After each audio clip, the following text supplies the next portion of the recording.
Ezekiel. जेरुसल्याक वेदो घातला म्हूण कळोवनी. Chapter 24. नव्या वर्सा 10व्या म्हयन्याच्या 10व्या दिसा सर्वेस्पराचें उतर म्हाका पावलें. ताणें म्हणलें, मनशाच्या पुता, आयची तारीख बरय.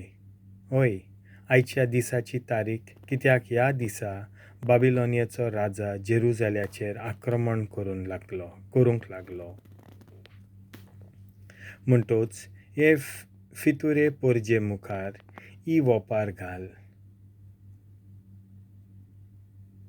तांकां अशें सांग, सर्वेस्पोर देव अशें सांगता. चुलीचेर हें toplem दवोर. हय, दवोर thoinsôr आनी तें udkan bhôr. आतां सगळे मासाचे कुडके तातूंत घाल. बरे मासाचे कुडके, दोंक्यांचे आनी भुजांचे, बोरी-बोरी आडाय तातूंत घाल. हिंडांतलीं बोरी-बोरी मेंढरां धर. मागीर चुली पोंदच्यान जलोव घाल. हें सगळें सारकें शिजोवन काड, आडां पर्यान अशीं रांदून ieum-di. कित्याक सर्वेस्पोर देव अशें सांगता, रगत विखरायल्ल्या शाराचें, त्या कळमेल्ल्या तोपल्याचें कोळम काडूंक जायच ना. त्या तोपल्याचें निसणटोन जावचें आसा. रितें कोर तें तोपलें, तातूंत आसा ते मासाचे कुडके एक भायर काड. भायर काडूंक सर्ती घालूं नाका, कित्याक तिचे भितर अजून रगत विखरायतात. तिणें हें रगत तळपाचेर रोखयलां.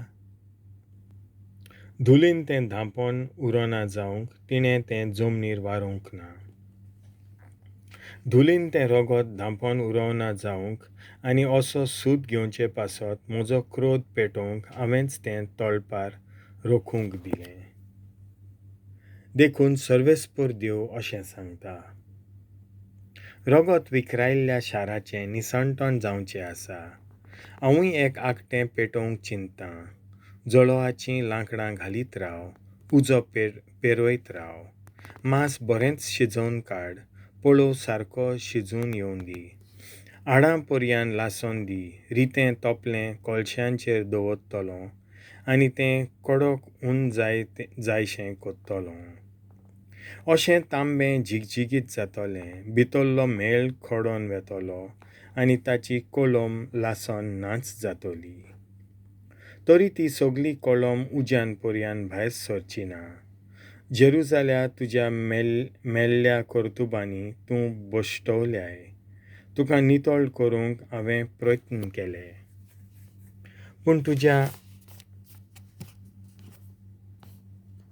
मेळ्ळेपणांतली तुका नितळ करूंक तुवें दिवंक नाय.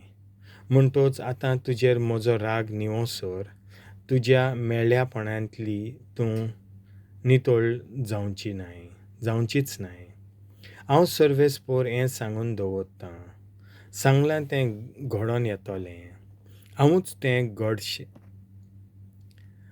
तें घडशें कोत्तलों आनी सोडचो ना. दया कोचोच ना, कोणवालाय दाखोवचो ना.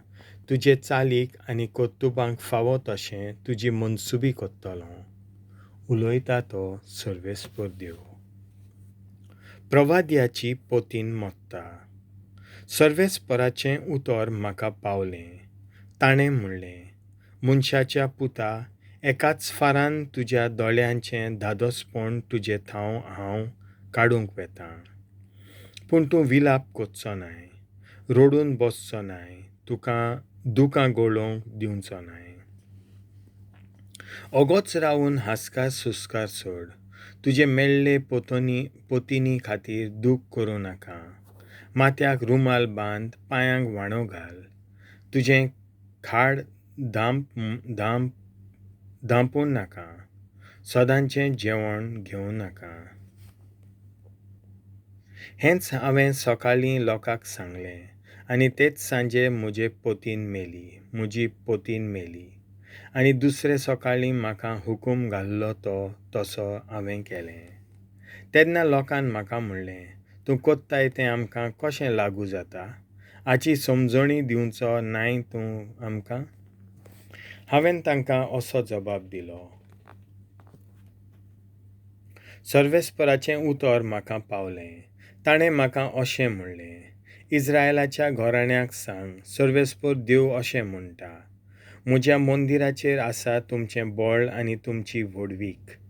ताचेर दोळे लावूंक तुमचें धादोसपण, ताच्या उंबऱ्यार तुमचे पांय दवरूनच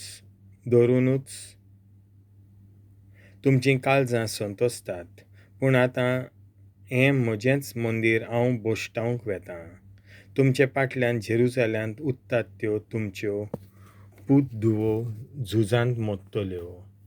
तेन्ना हांवें केलां तशें तुमी कोत्तल्यात. तुमचीं खाडां तुमी धामचे नात, सदांचें जेवण तुमी घेवचें नात. तुमच्या माथ्यार तुमचो रुमाल आसतलो आनी तुमच्या पांयांक व्हाणो आसतल्यो. तुमी विलाप करचे नात, न्हय म्हूण रडचे नात. पूण तुमी केल्ल्या खुणां पासत तुमी सुकून भागून वेतल्यात आनी एकामेकाक पळोवन पिळगतल्यात. हे भाशेन एजेकियल तुमकां एक खुणा. ताणें केलां तितलेंय तुमी कोत्तल्यात. आनी जेन्ना तें घडोवन येतलें तेन्ना हांव सर्वेस्पर देव म्हूण तुमकां कळोवन येतलें. मनशाच्या पुता तांच्या देव मंदिराचेर आसा तांचें बळ आनी व्हडवीक. ताचेर दोळे लावून रावूंक आसा तांचें धादोसपण. ताच्या उंबऱ्यार पांय दवरूनच तांचीं काळजां संतोसतात. तरी ह्या तांच्या देव मंदिराचें हांव आतां निसणटण करूंक वेतां. तशेंच तांच्या पुतांक आनी धुवांकूय तांचे थाव काडूंक वेतां. त्याच दिसा निसणटणाचो वाटावलोलो एकलो कोण येतलो आनी तुका ही खबर दितलो. त्याच दिसा त्या वाटावलोल्या मनशा कडेन उलोवंक तुजी जीब सुट्टली. तुज्यान उलोवंक जातलें, तूं आनीक मनो उठचो नाय.